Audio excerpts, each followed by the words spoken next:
اور بچے کی پرسنالٹی میں یہ انگریڈینٹس شامل کر کے پھر اس کو پرکھنے کے لیے صرف نمبروں کی دوڑ میں دوڑنے والے لوگوں کی ریس سے مت جانیے.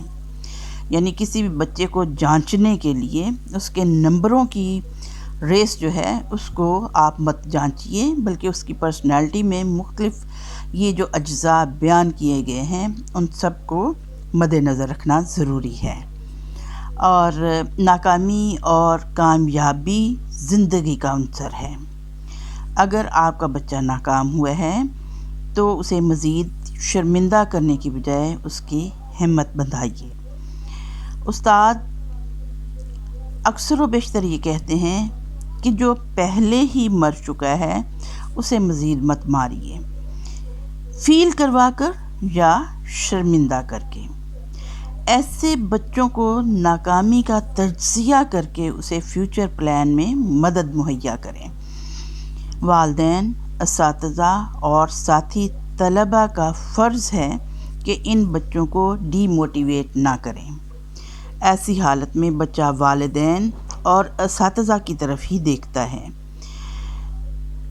یعنی بچے کو مایوس نہ کریں، گلے لگا کر آگے بڑھنے کا حوصلہ دیں، کیونکہ دنیا کی تاریخ ایسے واقعات سے بھری پڑی ہے جہاں ایک تھپکی نے تاریخ بدل دی. ایڈیسن مشہور سائنسدان جو کہ بلب کا موجد کہا جاتا ہے، اس کا شمار ایسے اسٹوڈنٹس میں ہوتا تھا جو کہ ہمارے اساتذہ نالائق ترین جن کو کہتے ہیں. ایک روز کا واقعہ ہے کہ ان کی والدہ بازار گئیں اور ایڈیسن کو گھر چھوڑ کر واپس آئیں تو ایڈیسن غائب. آوازیں دی، ایڈیسن ویئر آر یو؟ ڈھونڈنے پر ایڈیسن مرغیوں کے ڈربے سے مرغیوں کے انڈوں پر بیٹھا نظر آیا. ماں نے پوچھا، ایڈیسن یہاں کیا کر رہے ہو؟ جواب دیا، مرغی بیٹھتی ہے تو چوزے نکلتے ہیں، اور جب ایڈیسن بیٹھتا ہے تو کیا نکلے گا؟ اور ایسا انسان دنیا کو بلب سے روشنی دے جاتا ہے.